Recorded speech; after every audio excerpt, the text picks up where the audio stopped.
recall, of course, President Cyril Ramaphosa landed in that province a short while ago. He is now in Giyani, monitoring and assessing those flood-stricken areas. And those are visual courtesy of the Premier of Limpopo, given the fact that most of those areas are really not accessible for media teams. There he is meeting with family, residents, families of those who have unfortunately lost loved ones in Limpopo during these devastating floods. He is flanked, of course, by disaster management teams, as well as the Premier of Limpopo, Poppy Ramathuba, who is seen there on your visuals. COCTA officials are also on scene with the president. You will remember we have been covering this story for the better part of the past few days, given the level, the weather warnings from the South African Weather Services issuing that level 10 warning for both Mpumalanga as well as Limpopo. A short while ago, we spoke to Katlego Nyoni, who is on the other side of where the president is, also watching and monitoring various areas within the two districts where most of the damage has been. The family of a 4-year-old young boy who lost his life. In fact, he was swept away by strong currents at a village called Mbaula. Earlier today, he was with his mother at the time. His name is Siyanda Baloyi. The boy was with his mother, who fortunately was able to be rescued and rushed to a hospital in Phalaborwa. Unfortunately, others were not able to be saved. I mean, there were several people who had lost their lives in the province. In fact, I saw a statement not too long ago from the Limpopo Human Settlements MEC, Basikopo Makamu, saying that 7 people had lost their lives in those weather and flood-related incidents since November last year.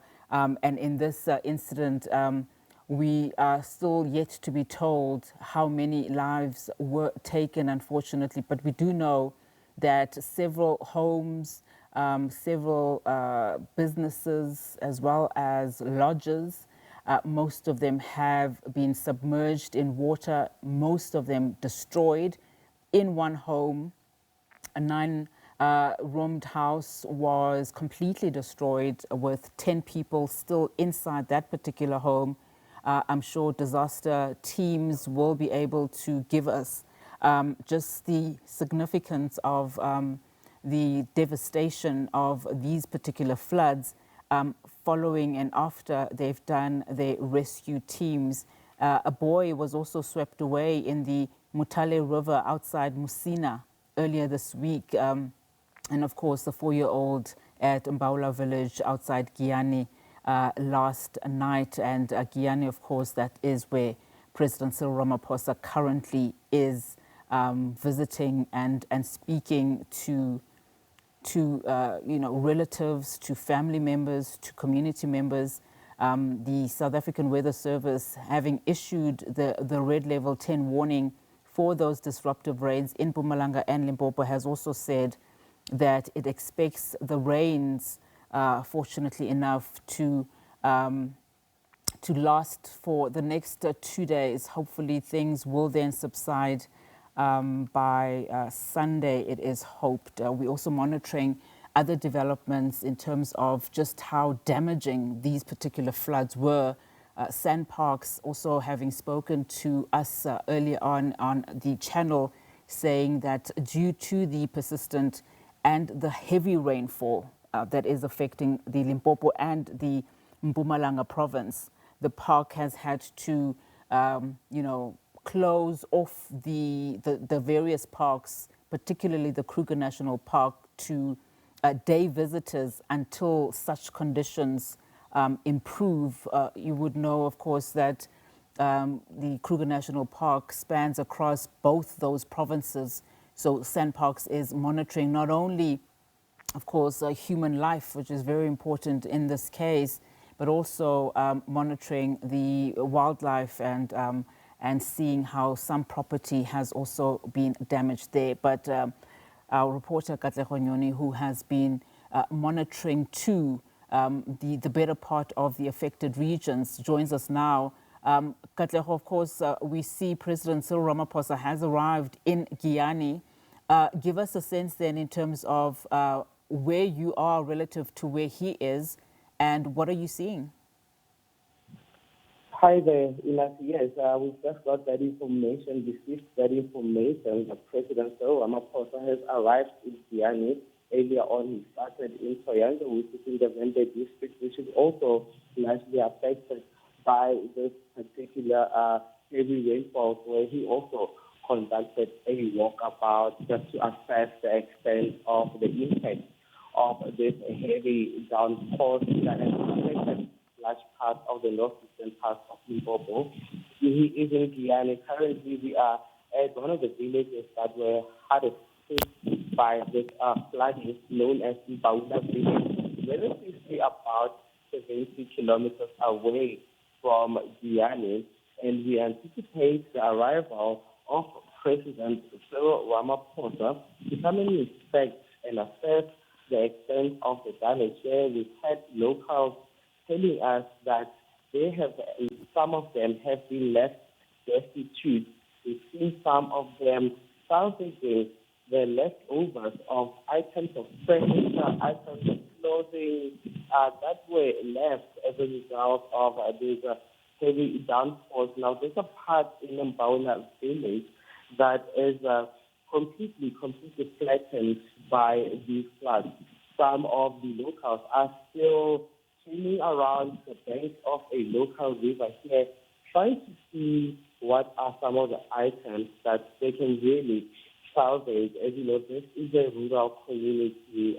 The level of economic activity is not quite as high as compared to other urban settings, such as Giyani, where President Cyril Ramaphosa is.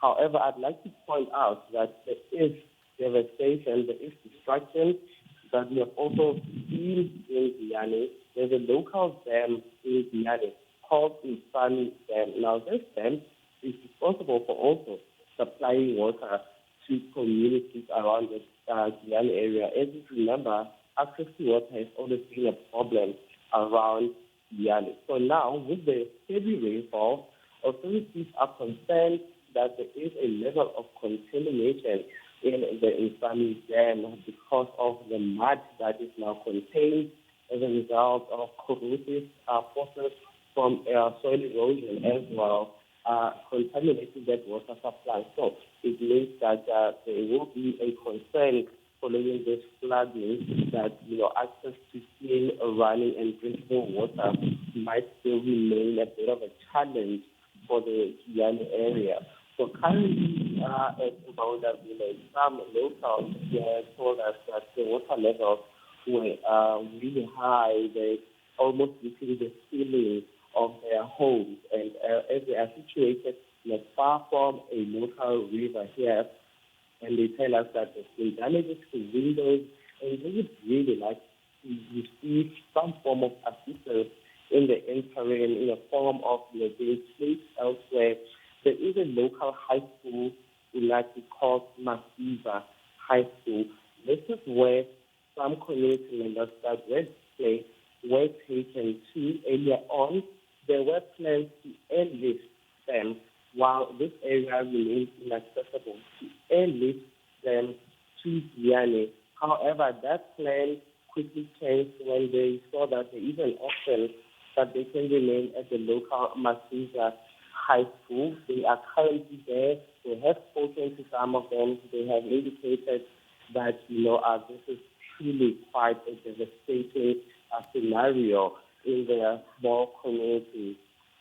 Another sad development regarding this flood that we have learned of is the death of a 4-year-old boy who was swept away by the strong, powerful current while he was with his mother, who who was able to survive by clinging onto a tree. The child at 4 years old, that is the younger Baloi, was unable to cling onto any form of, something that could assist him, and he was stripped away. We understand that search and rescue efforts are now currently underway in order to retrieve the body of the 4-year-old. The Culture Department released a statement. We are also anticipating that President Ramaphosa will talk to that there is a death of a 4-year-old, and we will wait for the reaction of government in terms of how they are going to assist this community, as well as others in the Mopani district and the Bembe district, also part of the Kukuni district that has been affected by this heavy downpours. Katlego, of course, we understand that on the ground, those rescue efforts have been intensified because there is now this concern and this alert that even though these rains will likely subside in about 2 days' time, there's still concerns of much damage that might be done over the course of today and tomorrow. Give us a sense then in terms of, we understand there was also a bridge that was severely damaged, and please forgive me if you've responded to this because the audio was not so, clear earlier on, but there was a bridge that significantly was damaged and closed off, many tourists who were, stuck in one of the lodges, but they have since been rescued. Just give us a sense then in terms of that particular infrastructure and how central is it to these districts? Certainly, the collapsing and the flooding away of bridges is one of the central key features that we normally run into in starting to really visit the areas that have been hardest hit. We've seen scenes where really people's movement were limited, whether in vehicles or on foot.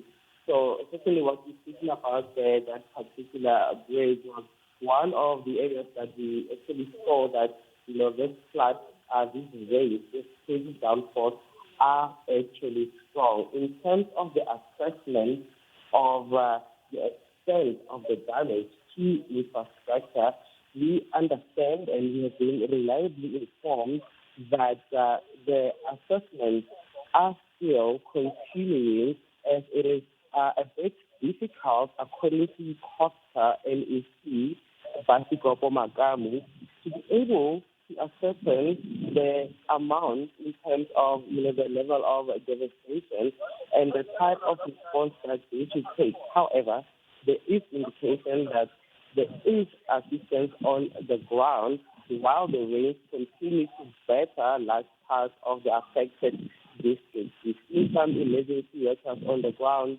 We are also told that there's been several evacuations that have already happened of people whose homes were largely destroyed by this flooding. And as you pointed out, 2 days until the South African Weather Service predicts that there will be some form of easing of the precipitation amount and that the rainfall will start to subside. It's really a long time. We've seen that there is now an upgrade from level 9 warning orange to now level 10 warning red, meaning that the rainfall could still cause further damage. I mean, as we are in this area, we are seeing that clouds are actually gathering, and my geography might not be that good, but these are rain-forming clouds. And what we understand also, it's not the only area. The sun is trying to come out. However, you can see that there will be rainfall again, meaning a bigger worry for affected communities and people who have really been displaced as a result of this. We are waiting for official figures in terms of how many people have been displaced and how many homes have been damaged. What is the extent of the damage to infrastructure such as bridges, as you have mentioned? And then at this particular moment, those assessments are still being calculated. We will certainly engage President Cyril Ramaphosa on some of these issues that are being mentioned, the displacement of people, the response by government, and we'll then update our viewers regarding what the president is saying. We know that he is in Giyani currently, and we expect that at any moment he will arrive at this community, engage this community members. Some of them who have been displaced were sent to a local school called Masiza High School. Yeah.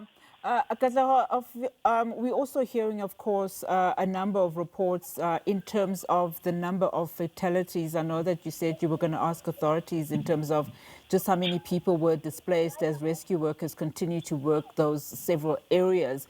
Can you confirm what authorities have told you in terms of the number of deaths, particularly in Limpopo? We are hearing 7, but we know also there are reports that say in both provinces we're looking at roughly just under 20 people who have sadly lost their lives since December of 2025. Have you been able to verify any of that information?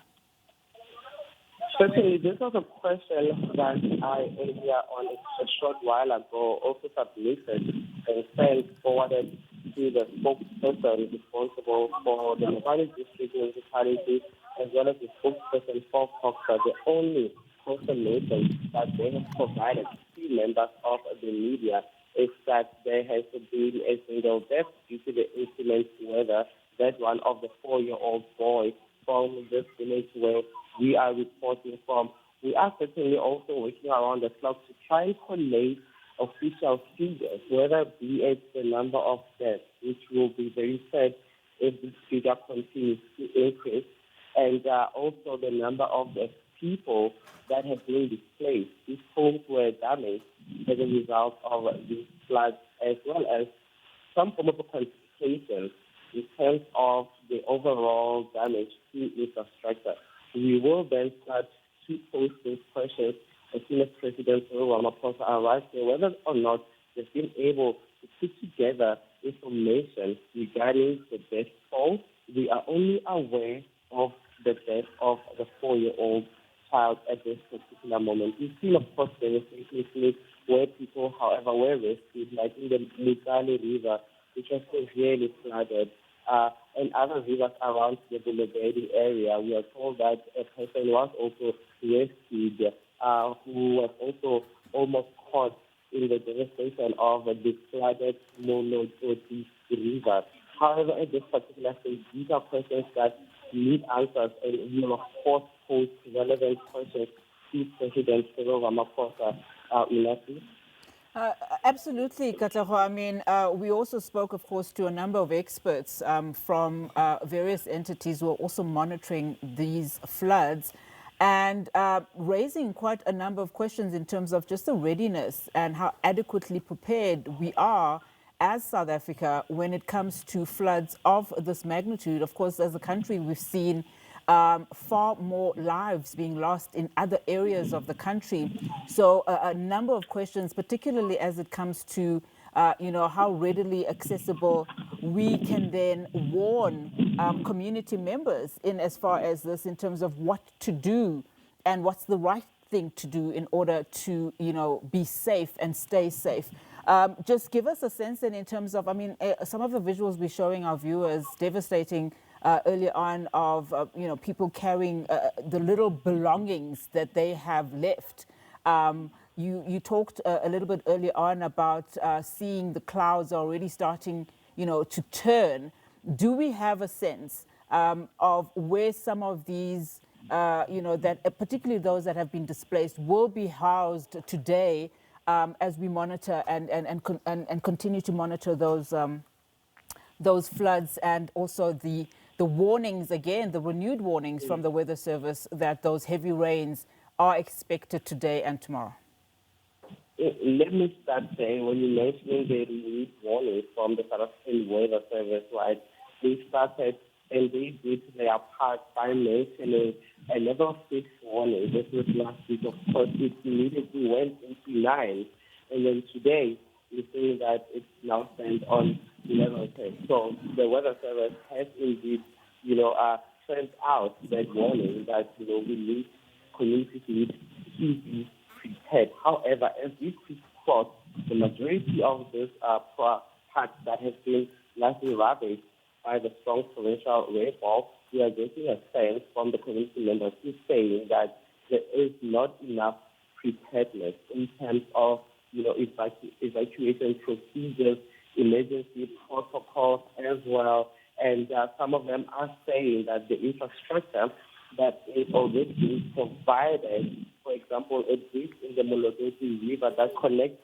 two villages, was completely washed away. Now, they're saying to us that this bridge was obviously not properly constructed, slightly shoddy workmanship. Now, these are indicators from areas like Molodoti, where we were reporting from early, that it's not sufficient planning on part of those responsible for constructing such form of infrastructure that can really assist communities during times of heavy flooding. Some of the areas are situated in low-lying floodplains. When we earlier reported in Giyani, when the rainfall was intensifying, we also understand that, the area, for example, where majority of the businesses around the Giyani area are situated, is a floodplain. It's easily prone to flooding as the type of location that it was built on. So these are some of the indications that, there was essentially poor planning, or whether some of these businesses were set up or these bridges were constructed. No one was really anticipating that there could be such a force of nature. With the climate change currently being a big issue affecting the globe, the world in general, we need to perhaps hold relevant persons in terms of how prepared is South Africa to deal with natural disasters of this magnitude. Yeah. Katlego, thank you so much for that. Well, continue on the line. I am going to leave you, though, in the hands of Bongiwe Zwane, who's just joined us. And, of course, we'll continue that conversation with you, Bongiwe, as we continue then to monitor, particularly given the fact that President Cyril Ramaphosa has now arrived in Limpopo. He is now in Giyani. And, of course, this is a tragedy that he has to show, presence, particularly for the people who have unfortunately lost their family members. And that is so true, Unati. And what a sterling job you and Katlego have done throughout the afternoon as you brought us even the different conversations around this particular story. And as we start the full view, good evening to you. And Katlego, you're still on the line with us. And all of this is happening against the backdrop of a level 10 warning that has now been issued, which of course has caused quite a lot of panic, a lot of concern as well. And as you are speaking, we are watching visuals here of some residents who are really just trying to not only pick up the pieces of their lives, but also, they're still not even sure what is to happen in the coming days. And I suppose that becomes a critical conversation for the officials to start, in fact, grappling with. All right, Katlego Nyoni there. We'll bring him back online as soon as we can. But as we speak tonight, President Cyril Ramaphosa is in Giyani. There's a red level 10 warning that has been issued by the South African Weather Service for the Mopani and the Vembe district. And I do understand that Katlego is with us on the line. Katlego, if you're able to hear us again, I was saying that as we talk to you tonight, there are visuals of the Limpopo Premier, that's Dr. Poppy Ramathuba, with the President, and they're getting somewhat of a briefing from some of the officials on the ground. And this as, there's a red level 10 warning. Residents not sure what is to happen in the coming days.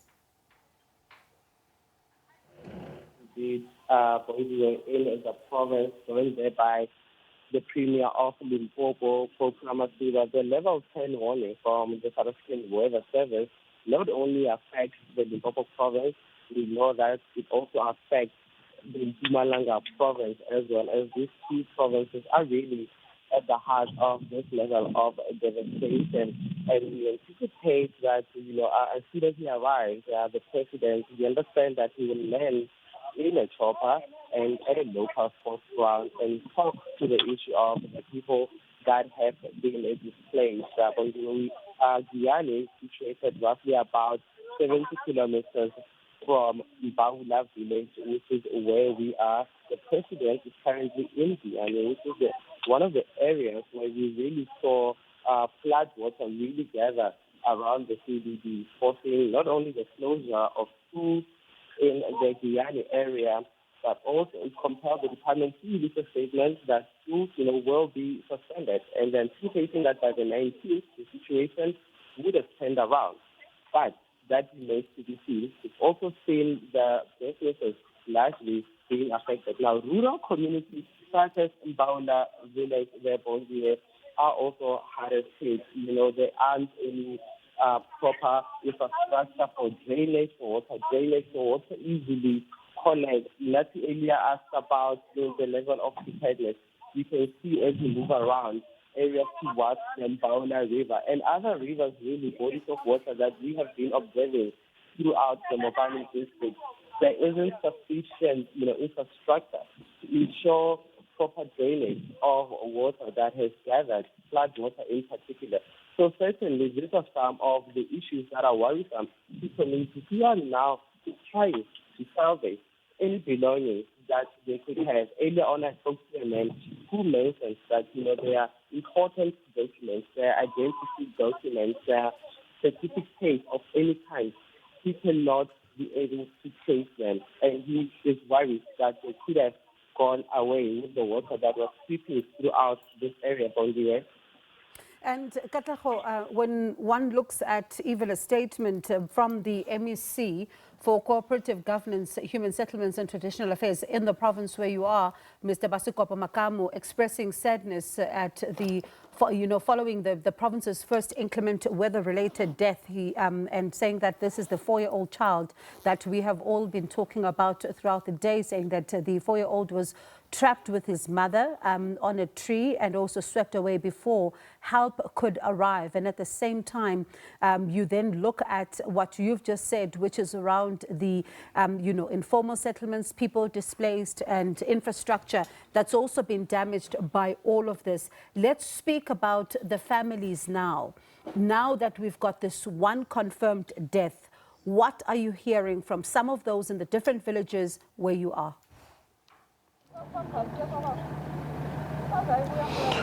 Let me start, Bongiwe, with the family of the 4-year-old. We earlier spoke to them on our programs, and they mentioned that, this rainfall was, this heavy downpours rather, was, a bit of a surprise for them as they were relaxed watching the AFCON football cup that is currently taking place in Morocco. They were seated in their homes watching football.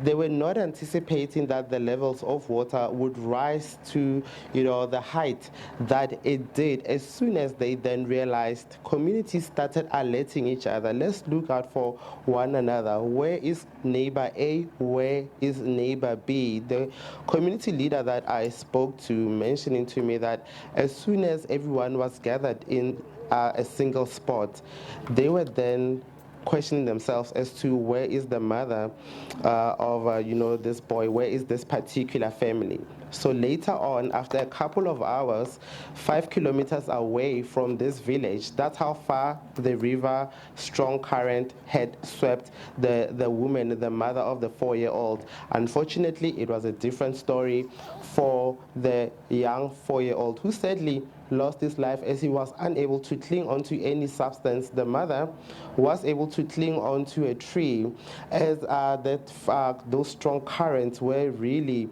ravaging, and she was able to then be rescued and taken to a nearby hospital in Palabora, the Maputa Malachi Hospital. So the search and rescue currently is unfolding. We've been advised not to approach areas around the river, in particular where some of these search and rescue efforts would be taking place, to try and locate the lifeless body of the 4-year-old child. Bongiwe?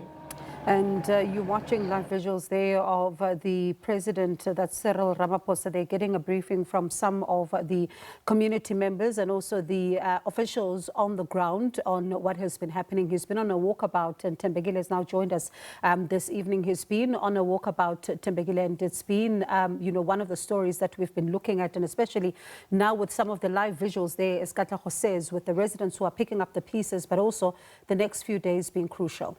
6 minutes past 6. A very good evening to those of you who are just joining us. You're watching continuing coverage here on SABC News of the flood situation in Limpopo, worth stating that it's not just Limpopo that's battling with the impact of these devastating rains over the last few days. We've seen devastating scenes as well in Mpumalanga. In fact, today, the body of a woman was recovered in Mpumalanga. As Bongi was saying, President Ramaphosa, accompanied by the Premier of Limpopo, Popi Ramathuba, in the Giyani area, where local officials are now bringing them up to speed with what has happened. And while we wait to see if the president will in fact address us or speak to the media about what he's been told today in Limpopo, I'll take you back to a statement that was released when his trip to Giyani was in fact announced this morning. We'll go back to that. Katlego, our reporter, back on the scene, asking in fact that we return to him. Katlego, let's come back to you. We're seeing a chopper now in shot. What should we make of the arrival of this helicopter and its purpose in this area? As you can see, Thembekile, that chopper landing had just left the area of Giyani. What we understand is that that is the president's chopper. We're told and informed that it is white in color, and it is expected then, Thembekile, to land at a local field here, perhaps maybe not too distant from the Mbaula River.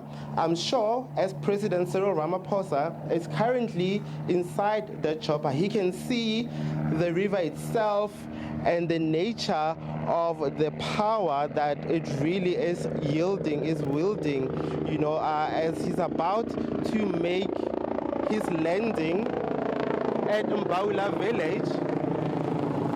We are monitoring his arrival, certainly. My colleague Llewellyn Custance bringing you these visuals as the chopper is certainly about to land, and that is President Cyril Ramaphosa, who, as you mentioned there, had just received a briefing regarding the impact, the negative impact of the flooding in the area of Giyani, not only Giyani, but the northeastern part of the province in general. This also includes areas that he's previously visited before coming to the site where we are. And we are certainly going to then engage the president on some of the interventions that are in place to assist communities such as Mbaula, which is where we are. The Vempe district municipality, which is where the president went earlier on, includes areas like Chakuma in the Makado local municipality, a village called Niani village, also in the Makado municipality, Nkotwe village, Halambani village, as well as the Malamulele areas. We see that they are in their itinerary. Now he is in Mbaula village in the greater Giyani local municipality in the Mopani district. There is another chopper, in fact, also arriving. As you can see, my colleague Llewellyn Custance will also show you those visuals.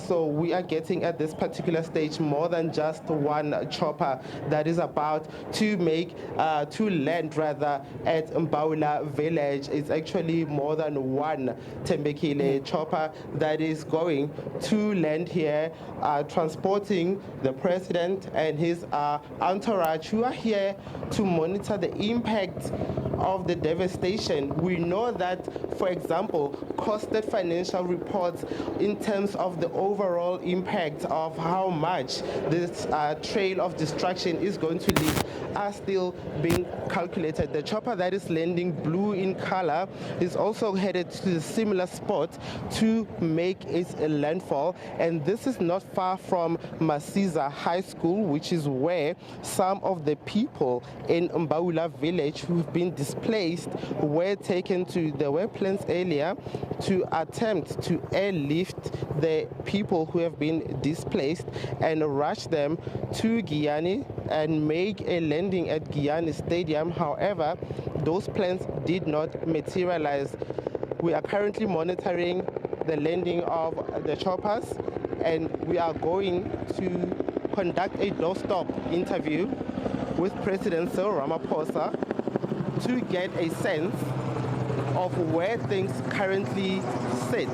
As you can see, this is a Department of Health chopper that is also hovering around the Mbaula village. This is one of the areas that are earmarked on the president's itinerary, where he is going to then interact with locals, the Tembekile, in a bid to gauge their mood. Of course, their mood is not a happy one, as they find themselves frustrated, worried and concerned about what is it that they are going to do next. They have lost their belongings. A family has lost a child in this area, in this village. So certainly we are monitoring that, and we will then also provide you with feedback in terms of what the president is saying. We are anticipating a doorstop interview. Tembekile. Katlego, stay with me. I'm hoping you're able to hear me with that helicopter now flying, what it sounds overhead. If you're able to hear me, give us a sense of the extent of damage, especially to the road infrastructure, and how that might complicate the president's movements from where he's going to land to when he ultimately reaches the point where you are. Tembekile, from my vantage point, from where I'm currently standing, I can see certainly that, yes, those choppers have landed indeed. The area was earlier declared inaccessible via road in a vehicle. Ourselves, in our SABC News vehicle, encountered a problem when we were attempting to cross over a bridge. So it's certainly one of those areas that were severely battered by the rainfall. So from here after, because the rainwater has subsided, because there was a bit of sun, there was a bit of hot weather when we arrived at Mbaula village. So movement around there, as long as you are within the Mbaula village, then you are able to walk, you are certainly able to drive around. Not all parts are completely wet at this moment. However, that was not a story, that was not the same story when this flooding occurred. So right now, those choppers have landed, and we are going to make our way closer towards where they have landed to try and see the movement of the president with a potential doorstop interview as we continue to monitor the result and the devastation caused by this inclement weather events. Tembekile. And as we do that, the Weather Service has already said that more rain is to be expected in these areas, including tomorrow, the 16th of January. The areas that the warning will affect include Palabora, Shabane, Greater Giyani, Greater Letaba, Greater Zanin, and Maruleng. So the president's arrival, Katlego, also key because the provincial government has also indicated that it may very well need to turn to national government for help with the response, given the scale of the damage caused by this deluge. Certainly, and that has already unfolded, that has already happened, Tembekile, because initially when there's a heavy downpour started affecting the northeastern parts of Limpopo, there was an indication that there will then be emergency meetings that were conducted that are in order to try and figure out a way forward. The direction has always been, the indication has always been from the provincial leaders that they will reach out for assistance. We've seen scenes where, for example, the MEC there for Kokta, Mr. Makamu, indicating to me that they have received assistance from the South African National Defence Force, that they have received assistance from other entities nationally, because this disaster of this magnitude is needs all hands on deck. It requires the country to really come together, as we are seeing today with the arrival of President Cyril Ramaphosa Ramaphosa, a clear indication that indeed this is bigger than a single provincial government in both Mpumalanga as well as in Limpopo that are affected by this level 10 red warning from the South African Weather Services. Tembekile. A final one then for me, as we look at the people of Mbaula village now, carrying others sheets of zinc, so for roofing or if you're building a shack, that would come in handy. But how much do they have left in terms of homes, basic provisions, etc.? Tembekile, they initially did not even have enough, that maybe could be a different picture elsewhere in your urban settings.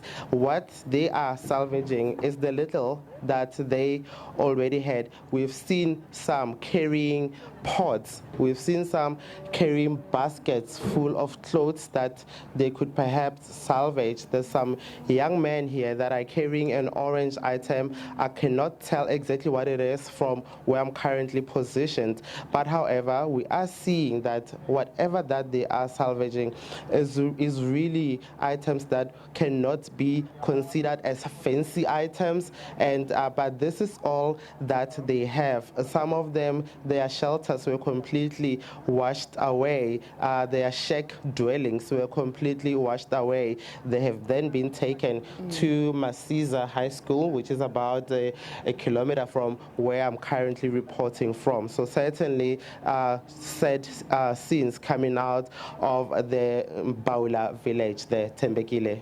And where are they walking to, Katlego? Because they all, well, not all, but a lot of them seem to be walking in the same direction. So the large part of Mbaula village that was affected is this portion of open space maybe that you are seeing from the visuals that my colleague Llewellyn Castens is currently beaming. So some of them were told to go to a local high school. As we know, the Department of Education in the province was then compelled to issue out a statement immediately suspending learning and teaching at schools in fear of the safety of both learners and teachers. So certainly that school currently is not in operation, meaning there is some form of a temporary shelter that these residents of Mbaula village can use up until a more permanent solution is then provided by the government. I'm not sure how much this is possible, Katlego, given the situation where you're standing, but are we able to speak to these people at all to get a first-hand account of what they've had to endure? I would love to bring some of the people regarding their feeling, but I will just ask studio to bear with me as we need to quickly monitor what is unfolding. That's why we are hearing community members cheering and screaming in what we believe is maybe they having a sight of President Cyril Ramaphosa. I will bring in these community members that are directly affected. But for now, we just need to quickly set ourselves up in a way that we are able to then have a discussion with all that people that are affected, and then also President Cyril Ramaphosa. All right, Katlego, we'll let you do that. I'm anticipating that we might have a bit of a situation with shaky pictures because we might need to turn the camera around. So for those of you watching, we beg your indulgence as we try to do that so we can bring you the experiences of people in villages like Mbaula in Limpopo who've been affected by days of heavy rain in Limpopo. Just to remind you that there is still that red level 10 warning for more disrupted rainfall, and it covers quite a vast area in Limpopo, including Phalaborwa, Chabane, Greater Giyani, Greater Ledaba, Greater Tzaneen, and Maruleng as well. And of course, these are live visuals as you are watching there from the Mbaula village. And as we speak, the provincial government, through its MEC of Coxter, that is Mr. Basukwapo Makamu, releasing a statement earlier on saying that the provincial government currently is engaged in a process that is of collating information that's relating to the damage that has been reported because of the heavy rainfall, and also saying that municipalities now have also been mandated to lead this process through the consolidated reports, and also looking into the prospects also at the same time of what is now going to be applying for a declaration of the provincial state of disaster, that so that the adequate financial resources also can then be made available in order to be able to be assisted. And not very far, of course, in a different province that is in Mpumalanga, we do understand that, you know, the heavy rains have also caused their own havoc. And remember that there has been, what we understand so far, still unconfirmed at this stage, around 6 people having drowned since January 1st. And when you're looking at the damage, for example, in the province like Mpumalanga, not as severe, some say, as we have seen in the province of Limpopo, but there has been roads that are currently inaccessible, and also houses that are waterlogged, and as well as bridges, a bridge that has collapsed as well in the morning, we understand. So quite a lot is also being done in the province of Mpumalanga in order to try and deal with the situation there.